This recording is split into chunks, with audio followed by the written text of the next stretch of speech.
जय मुन्नेगा जी, आज के इस शो में आपके सवाल हमारे जवाब में मैं आप सबका स्वागत करता हूँ।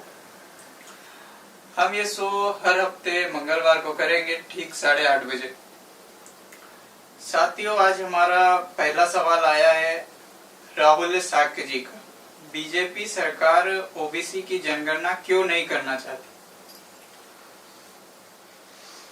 बीजेपी सरकार ओबीसी की जनगणना नहीं कर रही है और केवल बीजेपी सरकार ही नहीं, देश की आजादी को 75 साल हो गए और 75 साल की आजादी में देश में जानवरों की गिनती हो रही है मगर ओबीसी की गिनती नहीं हो रही। और लगातार कई सरकारें आई और कई सरकारें आने के बावजूद भी देश में ओबीसी की गिनती नहीं हुई। अगर हम लोग इस जनगणना के इतिहास के बारे में देखें तो गुलाम भारत में अंग्रेज हर जाति की गिनती करते थे, जाति के आधार पर गिनती करते थे। लेकिन जब 15 अगस्त 1947 को देश आजाद हो गया और देश आजाद होने के बाद जब पहली जनगणना का समय आया 1951 में, तो उस समय पंडित जवाहरलाल नेहरू देश के प्रधानमंत्री थे और पंडित जवाहरलाल नेहरू ने ओबीसी की जनगणना को रोकने का काम किया, जाति आधारित जनगणना को रोकने का काम किया। तो ये बहुत बड़ा सवाल है कि आखिर पंडित नेहरू ने ओबीसी की जनगणना रोकने का काम क्यों किया? क्योंकि पंडित नेहरू ब्राह्मण थे और जो अंग्रेजों के समय में जनगणना का आंकड़ा है उसके हिसाब से ब्राह्मणों की संख्या देश में 3.5% है। तो 3.5% लोग देश में जो 52% ओबीसी है 1931 की जनगणना के अनुसार, उस 52% ओबीसी का इस्तेमाल हिंदू के नाम पर कर रहे हैं और 52% ओबीसी का समर्थन 3.5% के ब्राह्मण ओबीसी के नाम पर ले रहे हैं। तो जो 52% ओबीसी का समर्थन हिंदू के नाम पर 3.5% ब्राह्मणों को मिल रहा है और जिसकी वजह से ब्राह्मण गांव के प्रधान से लेकर प्रधानमंत्री तक बनने और बनाने में सक्षम हुए हैं, तो अगर ये जाति आधारित जनगणना होती है तो इससे जो 52% ओबीसी है उसके अंदर चेतना पैदा होगी कि 3.5 ज्यादा होता है या 52 ज्यादा होता है। तो उसको पता चलेगा कि 52 ज्यादा होता है और हमारी संख्या 52 है, तो 52 वाला 3.5% के पीछे क्यों चले, इस पर जरूर ओबीसी समाज के लोग विचार करते। तो इसलिए 1951 में नेहरू जी ने रोका, 1961 में नेहरू जी ने रोका, 1971 में जब जनगणना का समय आया तो इंदिरा जी देश की प्रधानमंत्री थी, 1981 में फिर इंदिरा जी देश की प्रधानमंत्री थी, 91 में नरसिंह राव देश के प्रधानमंत्री थे जो दक्षिण भारत के ब्राह्मण थे, उन्होंने रोका, और 2001 में अटल बिहारी वाजपेयी जो ब्राह्मण थे उन्होंने रोका, और 2011 में मनमोहन सिंह देश के प्रधानमंत्री थे। लेकिन फैसले लेने का अधिकार जनगणना के संदर्भ में प्रणब मुखर्जी को कांग्रेस के लोगों ने दिया और प्रणब मुखर्जी बंगाली ब्राह्मण थे, उन्होंने गिनती को रोका। 2014 में मोदी जी देश के प्रधानमंत्री हो गए और इस बात का बहुत प्रोपेगेंडा किया गया कि एक ओबीसी का व्यक्ति देश का प्रधानमंत्री बन गया। मगर मोदी जी जब देश के प्रधानमंत्री हो गए तो चेहरा मोदी जी का है, मगर फैसले आरएसएस चलाने वाले ब्राह्मण पीछे से कर रहे हैं। तो आज जो भारतीय जनता पार्टी है, तो भारतीय जनता पार्टी ओबीसी का वोट लेने के लिए, सपोर्ट लेने के लिए मोदी जी को चेहरा बनाया हुआ है, लेकिन एक्चुअल में जो फैसले करने का अधिकार है वो आज भी आरएसएस के ब्राह्मणों के पास में है। इसलिए आरएसएस के ब्राह्मण ओबीसी की गिनती को रोकना चाहते हैं, क्योंकि वो नहीं चाहते कि ओबीसी को उनका हक अधिकार मिले। क्योंकि अगर ओबीसी की गिनती होगी और ओबीसी का उनका हक अधिकार मिलेगा तो देश में जो ब्राह्मणों ने अनियंत्रित तरीके से कब्जा किया हुआ है वो कब्जा हट जाएगा, क्योंकि ओबीसी के हिस्से पर ही ब्राह्मणों ने कब्जा किया हुआ है। तो इसलिए आरएसएस के ब्राह्मणों ने आज की तारीख में जाति आधारित जनगणना और ओबीसी की जनगणना को रोक कर रखा हुआ है, वो नहीं होने देना चाहते। जिसकी किसी भी साथियों का कोई सवाल हो तो कमेंट बॉक्स में अपना सवाल दे सकते हैं। दूसरा ये कि क्या ईवीएम नागरिकता से संबंधित अधिकारों को कम करती है? ईवीएम की वजह से बहुत सारी समस्याएं देश में पैदा हो रही हैं और नागरिकों को जो तमाम प्रकार के मौलिक अधिकार मिले हुए हैं वो तमाम प्रकार के मौलिक अधिकार ईवीएम की वजह से प्रभावित किए जा रहे हैं। उसका कारण ये है कि ईवीएम की वजह से देश के नागरिक जिनको चुनाव जिताना चाहते हैं उनको जिता नहीं सकते, और जिनको चुनाव हराना चाहते हैं उनको हरा नहीं सकते।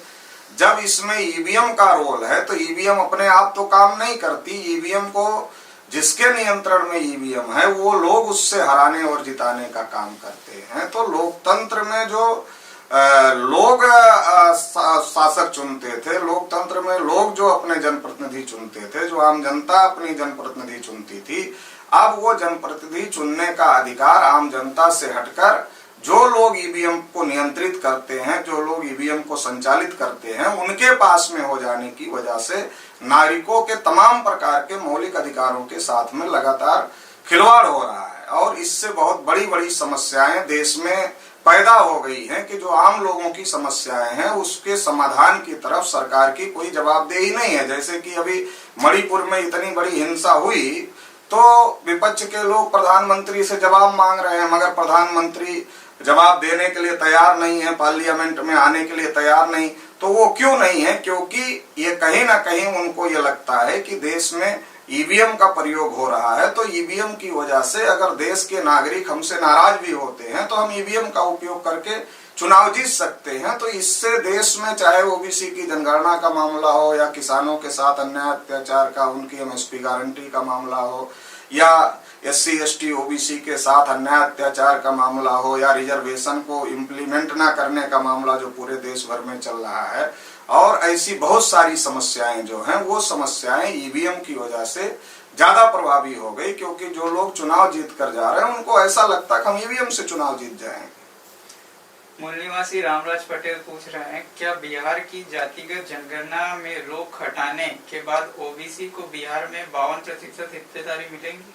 देखिए, ओबीसी को जो 52% हिस्सेदारी का मामला है, संविधान में बाबा साहब डॉक्टर अंबेडकर ने इस बात को लिखा हुआ है कि पर्याप्त प्रतिनिधित्व होना चाहिए। अब ये जो पर्याप्त प्रतिनिधित्व का मामला है तो संविधान निर्माताओं ने इस बात को तय किया कि यह पर्याप्त प्रतिनिधित्व कैसे सुनिश्चित किया जाएगा। तो संख्या के अनुपात में पर्याप्त प्रतिनिधित्व होना चाहिए, और इस बात को ध्यान में रखते हुए शेड्यूल कास्ट की जितनी संख्या थी उतना रिजर्वेशन शेड्यूल कास्ट के लोगों को दिया गया। शेड्यूल ट्राइब के लोगों की जितनी संख्या थी उतना रिजर्वेशन शेड्यूल ट्राइब के लोगों को दिया गया। तो ओबीसी की जितनी संख्या थी ओबीसी को भी उतना रिजर्वेशन मिलना चाहिए था। मगर 16 नवंबर 92 को जब मंडल कमीशन का फैसला सुप्रीम कोर्ट से आया तो 52% ओबीसी को केवल 27% रिजर्वेशन दिया गया, और 27% में भी क्रीमी लेयर लगा दिया गया।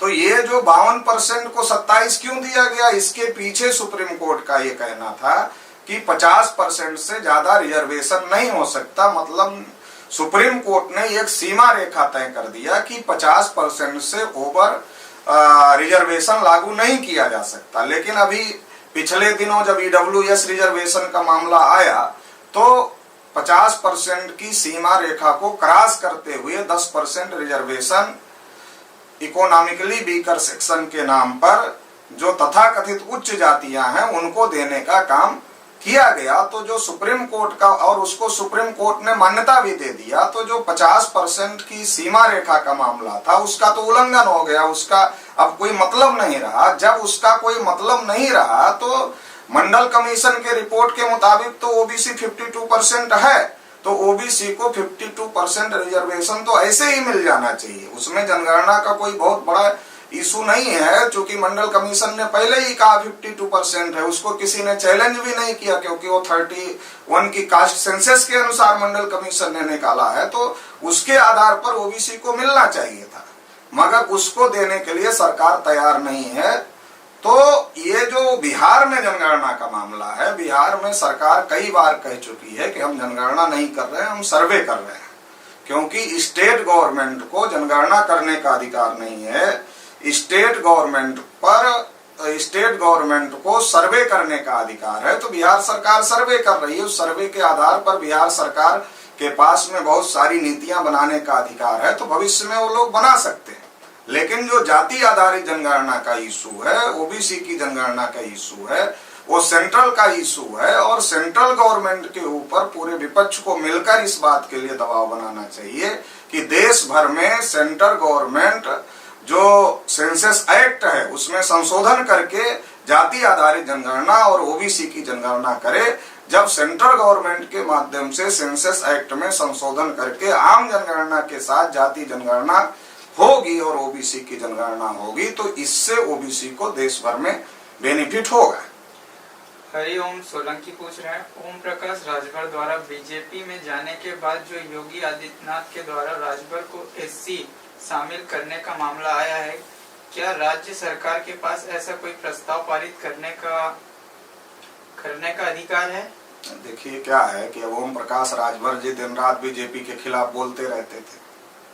अब वो बीजेपी में चले गए। जो बीजेपी के खिलाफ दिन रात बोलते थे अब वो बीजेपी में चले गए।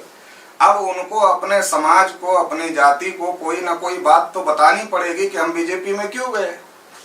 तो ये बताने वाली बात है। ये स्टेट गवर्नमेंट के पास ऐसा कोई अधिकार नहीं है कि किसी जाति को वो एससी में शामिल करे या एसटी में शामिल करे। ये कोई अधिकार स्टेट गवर्नमेंट के पास नहीं है। अगर वो एससी में जाते हैं तो उनको कितना प्रतिशत? दूसरी महत्वपूर्ण बात है कि ये जो एससी एसटी में जाने का मामला है, ये मामला इसके पहले भी कई बार प्रयोग में आ चुका है। जब चुनाव आता है तब इस प्रकार के मुद्दे वोट लेने की दृष्टि से लॉलीपॉप देने के तौर पर दिखाए जाते हैं और बाद में इसका कुछ होता नहीं है। तो बड़ा सवाल ये है कि जो लोग एससी में जाना चाहते हैं, जो लोग एसटी में जाना चाहते हैं, वो क्यों जाना चाहते हैं? क्योंकि उनको रिजर्वेशन मिलना चाहिए। मगर ये जो गवर्नमेंट चल रही है सेंटर की, ये गवर्नमेंट रिजर्वेशन ही खत्म करने पर लगी हुई है। रिजर्वेशन कहाँ है? गवर्नमेंट सेक्टर में है, पब्लिक अंडरटेकिंग सेक्टर में है। तो जो government sector, public undertaking sector है, उसको लगातार बेचा जा रहा है, उसको लगातार खत्म किया जा रहा है। तो अगर उसको लगातार बेचा जा रहा है, खत्म किया जा रहा है, तो रिजर्वेशन को तो जीरो किया जा रहा है प्राइवेटाइजेशन से। जब रिजर्वेशन ही जीरो हो जा रहा है प्राइवेटाइजेशन से, तो किसी जाति को एससी या एसटी की श्रेणी में जाने से लाभ कैसे होगा? तो सबसे पहले तो जरूरी ये है कि जो गवर्नमेंट की संपत्तियां हैं उसको बचाया जाए, ताकि गवर्नमेंट के जो डिपार्टमेंट है उनको बचाया जाए। और इस सरकार के रहते तो बचाया नहीं जा सकता। और राजभर जी उसी सरकार का समर्थन कर रहे हैं जो सारी सरकारी सेक्टर को, पब्लिक अंडरटेकिंग सेक्टर को खत्म करना चाहती है, उसको बेच रही है। तो ये इससे किसी को कोई फायदा होने वाला नहीं है। ये एक चुनावी मुद्दे के तौर पर इसको इस्तेमाल करने की कोशिश की जा रही है। अब रही परसेंटेज की बात, तो परसेंटेज तो संख्या के अनुपात में होना चाहिए। मगर संख्या कहाँ से पता चलेगी? वो तो कास्ट सेंसस से पता चलेगी। तो कास्ट सेंसस सरकार करवाने के लिए तैयार नहीं। तो इसलिए इस बात को तमाम बैकवर्ड क्लास के लोगों को समझने की जरूरत है कि लेने देने का मामला नहीं है, ये इस्तेमाल करने का मामला चल रहा है और इससे सतर्क रहने की जरूरत है।